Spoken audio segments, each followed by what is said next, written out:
संसार पुस्तक है। जब तुम मेरे साथ रहती हो तो अक्सर मुझसे बहुत सी बातें पूछा करती हो और मैं उनका जवाब देने की कोशिश करता हूँ। लेकिन अब जब तुम मसूरी में हो और मैं इलाहाबाद में, हम दोनों उस तरह बातचीत नहीं कर सकते। इसलिए मैंने इरादा किया है कि कभी कभी तुम्हें इस दुनिया की और उन छोटे छोटे देशों की जो इस दुनिया में हैं छोटी छोटी कथाएं लिखा करूं। तुमने हिंदुस्तान और इंग्लैंड का कुछ हाल इतिहास में पढ़ा है, लेकिन इंग्लैंड केवल एक छोटा सा टापू है और हिंदुस्तान जो एक बहुत बड़ा देश है फिर भी दुनिया का एक छोटा सा हिस्सा है। अगर तुम्हें इस दुनिया का कुछ हाल जानने का शौक है तो तुम्हें सब देशों का और उन सब जातियों का जो इसमें बसी हुई हैं ध्यान रखना पड़ेगा, केवल उस एक छोटे से देश का नहीं जिसमें तुम पैदा हुई हो। मुझे मालूम है कि इन छोटे छोटे खेतों में बहुत सी थोड़ी सी बातें ही बतला सकता हूँ, लेकिन मुझे आशा है कि इन थोड़ी सी बातों को भी तुम शौक से पढ़ोगी और समझोगी कि दुनिया एक है और दूसरे लोग जो इसमें आबाद हैं हमारे भाई बहन हैं। जब तुम बड़ी हो जाओगी तो तुम दुनिया और उसके आदमियों का हाल मोटी मोटी किताबों में पढ़ोगी।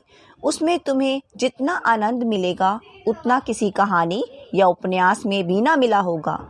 यह तो तुम जानती हो कि यह धरती लाखों करोड़ों वर्ष पुरानी है और बहुत दिनों तक इसमें कोई आदमी ना था। आदमियों से पहले सिर्फ जानवर थे और जानवरों से पहले एक ऐसा समय था जब इस धरती पर कोई जानदार चीज ना थी। आज जब यह दुनिया हर तरह के जानवरों और आदमियों से भरी हुई है, उस जमाने का ख्याल करना भी मुश्किल है जब यहाँ कुछ ना था। लेकिन विज्ञान जानने वालों और विद्वानों ने, जिन्होंने इस विषय का खूब सोचा और पढ़ा है, लिखा है कि एक समय ऐसा था जब यह धरती बेहद गर्म थी और इस पर कोई जानदार चीज़ नहीं रह सकती थी। और अगर हम उनकी किताबें पढ़ें और पहाड़ों और जानवरों की पुरानी हड्डियों की गौर से देखें तो हमें खुद मालूम होगा कि ऐसा समय ज़रूर रहा होगा। तुम इतिहास की किताबों में ही पढ़ सकती हो, लेकिन पुराने ज़माने में तो आदमी पैदा ही ना हुआ था। किताबें कौन लिखता? तब हमें उस ज़माने की बातें कैसे मालूम हो? यह तो नहीं हो सकता कि हम बैठे बैठे हर एक बात सोच निकालें। यह बड़े मज़े की बात होती है, क्योंकि हम जो चीज़ चाहते सोच लेते हैं और सुंदर परियों की कहानियाँ गढ़ लेते हैं।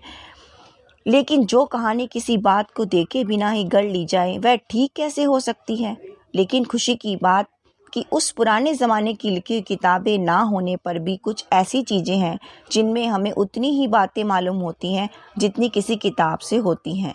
ये पहाड़, समुंदर, सितारे, नदियाँ, जंगल, जानवरों की पुरानी हड्डियाँ और इसी तरह की और कितनी ही चीज़ें हैं जिनसे हमें दुनिया का पुराना हाल मालूम हो सकता है। मगर हाल जानने का असली तरीका यह नहीं है कि हम केवल दूसरों की लिखी हुई किताबें पढ़ लें, बल्कि खुद संसार रूपी पुस्तकों को पढ़ें। मुझे आशा है कि पत्थरों और पहाड़ों को पढ़कर तुम थोड़े ही दिनों में उनका हाल जानना सीख जाओगी। सोचो कितनी मज़े की बात है, एक छोटा सा रोड़ा जिसे तुम सड़क पर या पहाड़ के नीचे पड़ा हुआ देखती हो, शायद संसार की पुस्तक का छोटा सा पृष्ठ हो। शायद उसमें तुम्हें कोई नई बात मालूम हो जाए। शर्त यही है कि तुम उसे पढ़ना आता हो। कोई जवान उर्दू, हिंदी या अंग्रेजी सीखने के लिए तुम्हें उसके अक्षर सीखने होते हैं। इसी तरह पहले तुम प्रकृति के अक्षर पढ़ने तभी तुम उनकी कहानी उनके पत्थरों और चट्टानों की किताबों से पढ़ सकोगी। शायद अब भी तुम उसे थोड़ा थोड़ा पढ़ना जानती हो। जब तुम कोई छोटा सा गोल चमकीला रोड़ा देखती हो तो क्या वह तुम्हें कुछ नहीं बतलाता?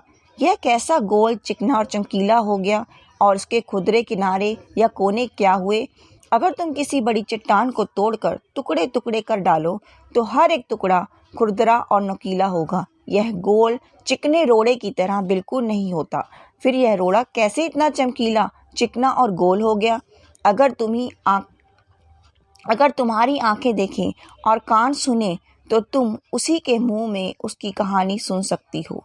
वह तुमसे कहेगा कि एक समय जिसे शायद बहुत दिन गुजरे हों, वह भी एक चट्टान का टुकड़ा था। ठीक उसी टुकड़े की तरह उसके किनारे और कोने थे जिसे तुम बड़ी चट्टान से तोड़ती हो। शायद वह किसी पहाड़ के दामन में पड़ा रहा। तब पानी आया और उसे बहाकर छोटी घाटी तक ले गया। वहां से एक पहाड़ी नाले से ढकेल कर उसे एक छोटे से दरिया में पहुंचा दिया। इस छोटे से दरिया से वह बड़े दरिया में पहुंचा। इस बीच वह दरिया के पैंदे में लुढ़कता रहा। उसके किनारे घिस गए और वह चिकना और चमकदार हो गया। इस तरह वह कंकड़ बना जो तुम्हारे सामने है। किस वजह से दरिया उसे छोड़ गया और तुम उसे पा गई। अगर दरिया उसे और आगे ले जाता तो वह छोटे होते होते अंत में बालू का एक जर्रा होता।